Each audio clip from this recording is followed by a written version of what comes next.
নমস্কার, সনাতন ধর্ম কথা চ্যানেলে আপনাদের সবাইকে স্বাগত। আজ মাঘ মাসের 23 তারিখ শুক্রবার, কৃষ্ণপক্ষের পঞ্চমী তিথি। মহাভারতের আদি পর্বে 216তম অধ্যায়ে কুম্ভীর রূপা, বর্গা প্রভৃতি অপ্সরার অভিশাপ কাহিনী পর্ব শুরু করব। নারায়ণং নমস্কৃত্য নরং চৈব নরোত্তমং দেবীং সরস্বতীং ব্যাসাং ততো জয়মুদীরয়েৎ। ঋষি বৈশম্পায়ন বললেন, হে মহারাজ, অর্জুন দক্ষিণ সাগরে তপস্বীদের সঙ্গে অত্যন্ত পবিত্র তীর্থস্থানে গমন করলেন।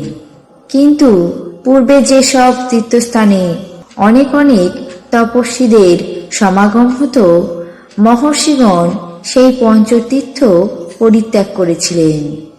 অগস্ত্য তীর্থ, সৌভদ্র, পৌলম, অশ্বমেধ ফলোৎপাদক, কারন্ধম তীর্থ এবং অশেষ পাপহারক ভরদ্বাজ তীর্থ। অর্জুন এই পঞ্চতীর্থ দর্শন করলেন। তিনি সেই সমস্ত তীর্থ জনশূন্য ধর্মবুদ্ধিপরায়ণ মহর্ষিগণের দ্বারা ত্যাজ্যমান দেখে হাত জোর করে জিজ্ঞাসা করলেন, হে মহর্ষিগণ, ব্রহ্মবাদীরা কি জন্য এইসব তীর্থ পরিত্যাগ করেন?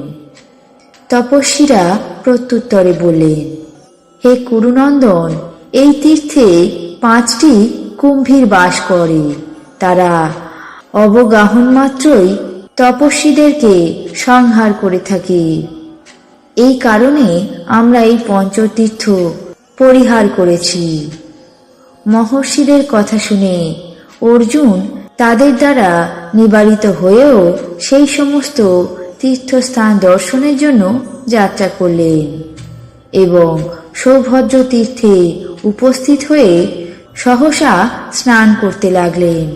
সেই সময় এক কুম্ভীর এসে তার পা গ্রহণ করল। ধনঞ্জয় সেই ভয়ঙ্কর কুম্ভীরকে বলপূর্বক গ্রহণ করে উপরে তুলে আনলেন। কুম্ভীর অর্জুনের দ্বারা উদ্ধার পাওয়ার জন্য সর্ব অলঙ্কার শোভিতা সর্বাঙ্গ সুন্দরী এক নারীর রূপ গ্রহণ করল। সেই অদ্ভুত ব্যাপার দেখে অর্জুন প্রীত মনে সেই নারীকে বললেন, হে কল্যাণী, তুমি কে?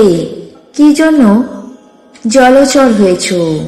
আর পূর্বে এমনই কি পাপ করেছিলে যে এই অভিশাপ গ্রহণ করলে?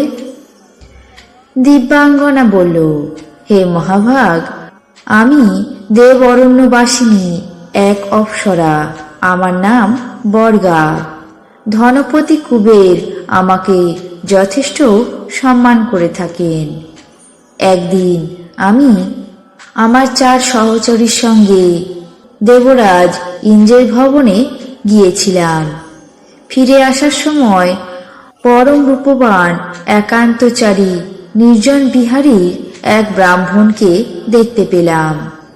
তিনি নিজের তেজ এবং তপপ্রভাবে প্রদীপ্ত সূর্যের মতো বনের বিভাগ আলোকময় করছেন। আমরা আকাশপথ থেকে তপস্যার প্রভাবে তার আকার এবং সৌন্দর্য দেখে এবং তার মতো তপস্বীর তপস্যার বিঘ্ন সম্পাদন করার জন্য সেখানে এসেছিলাম। তারপর সৌরভেয়ী, সমীচি, বুদবুদা এবং লতা এই 4 সহচরীর সঙ্গে সেই তপস্বীর সামনে গিয়েছিলাম। গিয়ে মধুর সঙ্গীত, হাস্যলাভ প্রভৃতি নানা প্রকারের প্রলোভন দেখাতে লাগলাম, যাতে সেই তপস্বী তার তপস্যা ভঙ্গ করে। কিন্তু তিনি কিছুতেই আমাদের কার্যে কোনো ভ্রুক্ষেপ করলেন না।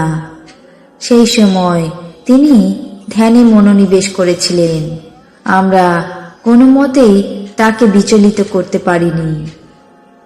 কিছুক্ষণ পর ব্রাহ্মণ আমাদের এমন ভাবভঙ্গি দেখে তৎক্ষণাৎ ক্রোধে অগ্নিশর্মা হয়ে অভিশাপ দিলেন। ওরে অপ্সরাগণ, আমার অভিশাপে তোরা 100 বৎসর পর্যন্ত কুম্ভীর যোনি প্রাপ্ত হয়ে যা। তোদের এত দুঃসাহস আমার তপস্যা ভঙ্গ করার জন্য এখানে উপস্থিত হয়েছিস, এইবার আমার ক্রোধ দেখ। এই বলে সেই তপস্বী অপ্সরাদেরকে অভিশাপ দিলেন। আজ মহাভারতের আদি পর্বের 216তম অধ্যায়ে কুম্ভীর রূপা বর্গা প্রভৃতি অপ্সরার অভিশাপ কাহিনী পর্ব এখানেই শেষ করছি। বাকি অংশ আগামী পর্বে পাঠ করে শোনাব। এখন জেনে নেব আজকের দিনের 12টি রাশির রাশিফল। মেষ, রক্তাল্পতা। বৃষ, অসৎসঙ্গে ক্ষতি। মিথুন, ঋণ প্রাপ্তি। কর্কট, সন্তান বিরোধ। সিংহ, অতিথি সমাগম। কন্যা, দুশ্চিন্তা। তুলা, বিড়ম্বনা। বৃশ্চিক, উপকৃত। ধনু, আশাতীত লাভ। মকর, পরীক্ষায় সাফল্য। কুম্ভ, কর্ম পরিবর্তন। মীন, দাম্ভিকতা। এই ছিল আজকের দিনের 12টি রাশির রাশিফল। আপনাদের কেমন লাগলো তা অবশ্যই কমেন্ট বক্সে জানাবেন। চ্যানেলটিকে সাবস্ক্রাইব করবেন, লাইক করবেন, শেয়ার করবেন। ধন্যবাদ।